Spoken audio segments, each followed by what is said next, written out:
I'd now like to introduce our second speaker, Mackenzie Peterson, who is speaking about veterinary intern and resident wellbeing. We need to change that. Mackenzie serves as a director for wellbeing at the Association of American Veterinary Medical Colleges and works to advance their strategic goal of fostering a culture of wellbeing throughout academic veterinary medicine by promoting preventative system-based initiatives. Mackenzie speaks on a variety of wellbeing related topics and also currently serves on the board of directors for the Women's Veterinary Leadership Development Initiative. I'll now hand over to Mackenzie. Thank you, Deborah. So today we are talking about, at AVMC, we did a really large research study that we did on our residents and interns. And this is I will say this is US based, this is not internationally based at this time. But for this, our total was about 474. So out of the total approximate amount of the population that we could have gotten from our interns and residents, we got about a 25% response rate. And so within this, I'm going to kind of go through some of this information a little quickly. Of course, this is recorded. So if you want to go back and look at any information, please access MMI's recording proceedings, please. So of course, there were certain things that we saw that weren't very surprising, right?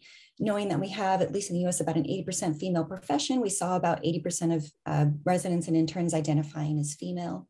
The average age was about 30, and we were able to actually collect those responses from those who were not just in the veterinary colleges, but also out in corporate and private practice, which we saw about, as you can see with my little cursor, about 85% of folks, the residents were in the veterinary colleges, while it was a little more 50-50-ish with our interns.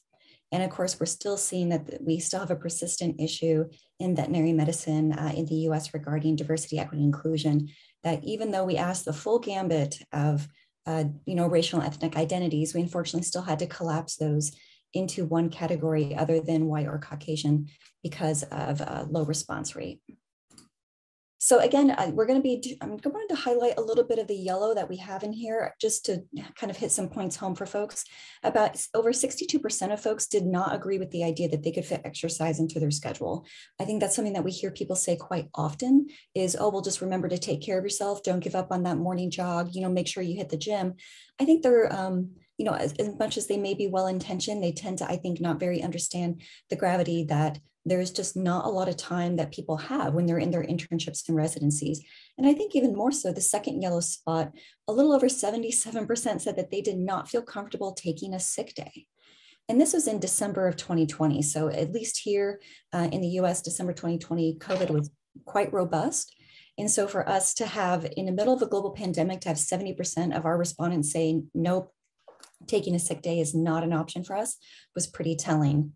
Along with the fact that we had a little over 58% say that they are putting off addressing physical ailments in their program until their schedule is less busy.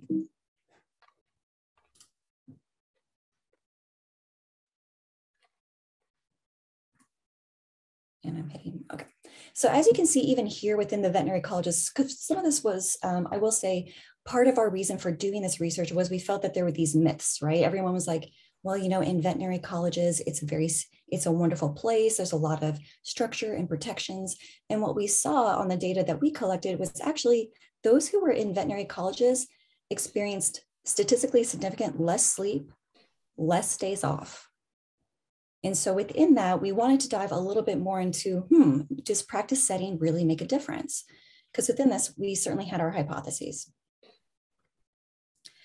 What we did find when we talked about mental well-being, we did find that over 85% had been experiencing depressive symptoms within the past 2 weeks. Again, this was in the middle of COVID. We debated not doing this research because of COVID, but then we sat there and said, when is the perfect time to do this?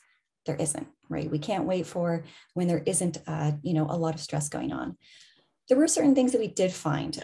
We did see that those who identified as female, single, and also as having disabilities were more likely to have more significant depression scores than those who were male, those who were in a relationship, and those who identified as having no disabilities. As far as the mean depression scores that we had, we did see that within the general population, that overall, the general population's mean depression score on a PHQ-9, between 0 and 27, the average is about a little less than 6.4. So within this, we saw that our residents were averaging about 11.1 and our interns were averaging about 12.2. So within that, we know that that would be technically moderate depression.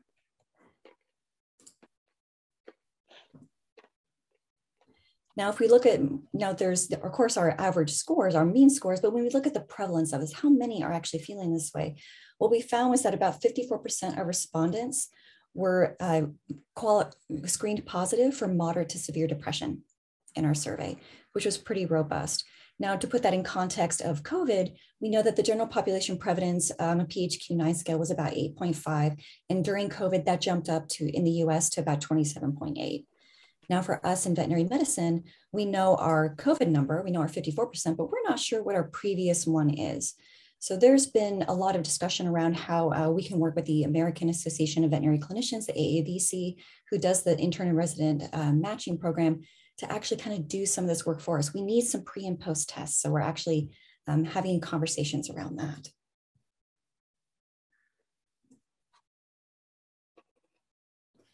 Now, within that, we even asked about episodes of depression, because we know that certainly there's many times where any of us, whether we are managing a chronic mental health concern or not, we may be experiencing episodes of depression. And so after defining what an episode of depression would be, we asked folks, have you experienced an episode of depression? And what we saw, generally wasn't very surprising. We know that about a little over 33% having experienced one in high school or before. Pretty standard onset for people who are managing mental health concerns. Puberty is a pretty common time where that can manifest itself. But then we saw it continue to go down in between education settings, right? It goes down in between high school and college, up again in college, down between college and veterinary school, almost 60% in veterinary school. And then in residency and internship, it was a little over 80% had experienced an episode of depression while in their residency and internship. Now, even within that, we sat there and asked ourselves, well, let's think about this. This would be, people may be experiencing multiple episodes of depression. Maybe there's a lot of, maybe some duplication here. How many of this is people managing chronic mental health concerns versus those who may not be? So we asked ourselves, if you had experienced only one lifetime episode of depression, only once in your life thus far, when have you experienced it? And we had over 66% say, in my residency and my internship. Very concerning for us to see. Again, this is during COVID where there's a lot of intensity already. But as we do this study, this is a longitudinal study that we'll be doing every 2 years. It will be interesting to see if some of these data points shift. Now, we did also want to know about access. What does mental health access look like for folks? And again, for the sake of time, just focus on this yellow highlighted one right here. And of course, what we're seeing is about almost 55% of folks disagreeing with the statement that they felt that themselves and others are given the time and flexibility to attend mental health appointments without judgment. And we ask without judgment because it doesn't matter if it's a policy on their paper or if that flexibility is expressed to be offered.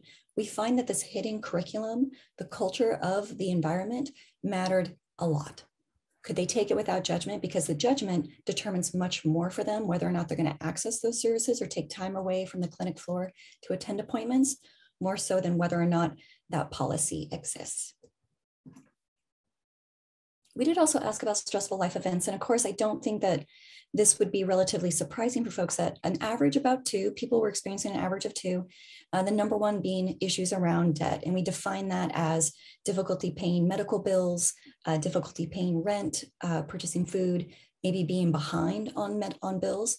So even within this, we know that the second one, death of a loved one, and even disabling, illness and injury of a loved one, certainly that may be impacted by COVID, but I don't think any of us are surprised by the problems with debt being something that this population specifically is very much struggling with. We did also ask around PTSD because we know work-related stress and trauma. There's about 6 different types of work-related stress and trauma that people can experience. And we asked about PTSD. And we saw that about 30% of respondents reported and screened positive for having some sort of witnessing a traumatic event during their program. And so within this is an inverse scale. So, 10 is less severe. So this is the less severe. This is more severe. We actually were very concerned about this distribution, right? Those who had the most severe PTSD certainly were on the lower side, while those who had the more severe were on the higher. And when we looked at suicide severity, same thing, inverse scale. So this would be more severe over here. This would be less severe. Approximately, again, about 30% of our respondents being somewhere on that suicidal ideation scale. And again, it's not, we know that that's not necessarily black and white. It's not just, yes, I'm suicidal. No, I'm not suicidal. There's an entire spectrum along that line. So most of it being relatively mild to moderate, but certainly concerning trend all the same. And of course, we did see that those who identify as not heterosexual did have more severe suicide severity scores than those who identified as heterosexual, which I think for those of you who know the LGBTQ and queer literature on suicide and mental health, that's not a surprising finding. We did also ask about burnout. So if we look at like a hyper abbreviated version of Maslow's burnout, when we look at depersonalization and personal exhaustion, we saw that, even within here, we're seeing that particularly about 60% in both categories respectively, a few times a week to every day, feeling emotionally drained from their work. A few times a week to every day, feeling fatigued that when they get up in the morning, have to face another day. So burnout, once again, very, very high. And burnout is not necessarily related to work-related trauma. It's not a type of trauma, but we are seeing that this workload and of course, prolonged stress turns into distress, which can turn into mental health distress. And we did see that we saw that for this burnout, one finding that we found in particular was that female respondents who did not identify as being married or in a domestic partnership had more severe burnout scores. We hypothesized that this could be connected to the fact that when you go home, you're able to maybe decompress with someone, but also particularly during this time with COVID, a lot of social distancing, a lot of people not being very social or being very connected to each other. So we hypothesize in future iterations of the study to dive into maybe this was connected to, this also is amplified by a lack of social connection. We looked at workload satisfaction as well, and even within the workload satisfaction space, of course, some of those highlighted ones that we're seeing about the top one, my time demands are reasonable and allow me to get my work done, a little over 51% disagreeing with that. Hospital support services are sufficient to help me care for my patients and clients after hours. A little over 64%, very much disagreeing with that. The after hours care is one thing that we see quite pervasively, the lack of after hours support. Over and over and over again, we saw that in the qualitative data and other things, we saw that this was quite prevalent. If there's a measure of the workload being overall excessive, people feeling that their internship being worth the financial constraints, as far as that, only about 55% said that it agreed that it was worth the financial constraints. That was very concerning because for many folks, they assume, well, of course it's going to be worth it. You're going to go on and be a specialist, or you're going to go on and do X, Y, Z. So we're going to be diving more in our next reiterations further into that question about the financial constraints that they're experiencing and what is actually making it worth this experience that they're having. For learning environment satisfaction, it also, we saw a little bit about 58% kind of feeling disagreeing to being relatively neutral about whether or not they're getting timely feedback. Of course, this is meant to be in learning experience. So where is the feedback, right? We need to have that be more prevalent. This one, I think particular, about 70% of the residents and interns agree that their position appears to fill a long-standing staffing gap at the institution. It's not supposed to be the case. If we're not able to keep veterinary technicians, they shouldn't be filled with interns. Those are all those things that I think organizationally, due to understaffing, we're starting to utilize what would be technically cheap labor to fill some of those roles, which is concerning. Now, we did see right here, as you can see, the clinical supervisors and administrators support me when I feel that clients are being difficult or abusive. This disagreement, this green section here, light green, was actually relatively low. Most folks agreed with the fact that when clients were being difficult or abusive, they were getting the support that they needed. So I think within us, for at least in the survey that we did, we didn't see a strong prevalence of quote unquote client abuse massively affecting the residents and interns. So within that, we did see that there was, addressing workplace conflict and also having more open communication. These were also two areas of growth that we saw that programs could engage in. When we came to intern well-being, we did see that actually this is another space where we were challenging some of our assumptions, right? There's the assumption that veterinary colleges are the place, right? Like this is where you get the best protections, quote unquote. I've had that said on other occasions, but we found that actually those interns who operating on private practice, ones who responded to our survey, at least we'll say, actually had better learning environment experiences in private practice. They had more desirable neurotic scores. They had more desirable depression scores. And even in corporate practice, their workload was better in corporate practice. So we were seeing that the veterinary colleges, despite this assumption that the veterinary colleges feel that we're doing a really fantastic job, we have the best learning and education environment, for our interns, we did not see that to be the case. Now, when we looked at residency, so now we're switching over to our residents and all the various specialties. Of course, we did see that there was a difference among the specialties. For our interns, we didn't get a large enough response rate for the various specialties. And if we did, we didn't see any statistically significant difference among them. For our residents, we did. The specialties, of course, no surprise, I think, to many folks, that emergency medicine, critical care, and large and small animal surgery were the specialties that had the least desirable well-being scores. They had higher burnout, they had lower physical well-being, they had, there were more concerns about their learning environment, the professionalism that they were experiencing. And then also, when we looked at the specialties that were doing a little better, we saw that diagnostic imaging and radiology, ClinPath, oncology, those were spaces that had more desirable scores. Now, oncology, we anticipated actually would be struggling. We thought that that would be a pretty heavy spot, kind of intense, but ultimately saw that they had a better learning environment and actually higher levels of professionalism, and not just their supervisors, but also their clinicians and their peers. In the most categories, oncology had the best professionalism. But with diagnostics, imaging, and ClinPath, the hypothesis in this space of having those better scores or more desirable scores was in the context of maybe there's enough of a disconnect between the work-related stress and trauma, such as surgery, such as emergency medicine and critical care, that maybe there was a little bit better access to mental health supports and overall scores. Now, when we pulled out our qualitative data, we definitely saw some themes about programs that had better satisfaction. As you can see here, some of the ones I really want to highlight in this was that it was a teaching and learning experience first and foremost. They were not discounted labor. They were absolutely viewed as, you are here to learn, let's actually create some structured learning. We're not just going to throw you into the deep end and expect you to swim. Let's actually make a structured aspect around this. There also was respected days off, that people were able to have their days off and have it be a day off. There also was capped hours and adequate staffing, and the on-call was not constant. We did see some people say that for their entire 3 years, they're expected to be on call for 3 straight years. And that just really isn't feasible or appropriate.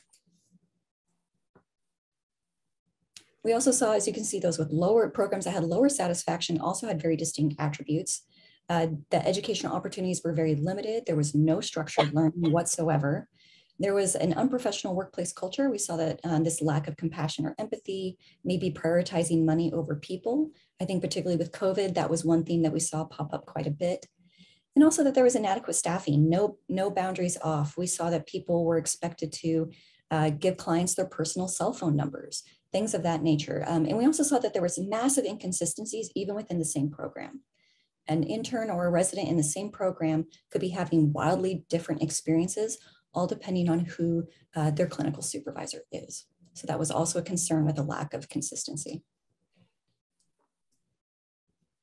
Now, when we talk about evidence-based approaches to this, of course, there's a much longer presentation that we give on this. At AVMC, we do focus on a community-based approach. We try to be directly preventative rather than supplementary. And we do try to look at well-being from addressing those environments and policies that may be causing distress in the first place, unintentionally or intentionally.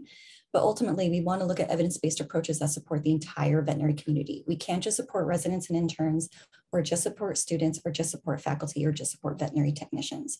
It's an ecosystem of the clinic care team that we need to look at.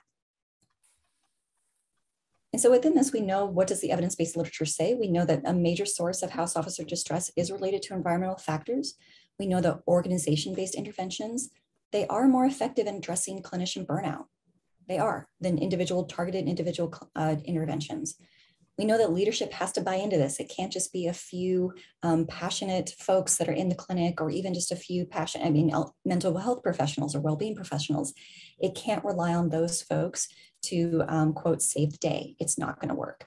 The leadership has to be on board, and they have to lead the team in a culture of well-being. And we also know that we need to look at some of our approaches and have it be tailored to career phase, have it be tailored to specialty and practice setting, because we're seeing that there is a difference amongst those spaces. And so within this, of course, there's, again, much longer presentation that we give where we break down all these 4 areas and target and what we can do. But it really, the potential target areas landed under these 4. Addressing the organizational culture, we go into more how we do that. Promoting and allowing for health and well-being. You can't just promote it and then not allow people the time and space to actually access any of those benefits or resources. And also aligning the supportive policies in the systems. You can't have non-compete contracts or not allow moonlighting, but then tell people that, you know, it should be perfectly fine that you get paid basically so little that you would qualify for food stamps in the United States, you qualify for welfare. And then also really enhancing that mentorship or advisorship. What does it look like to actually didactically be mentored by a clinical supervisor who oversees your work that you do?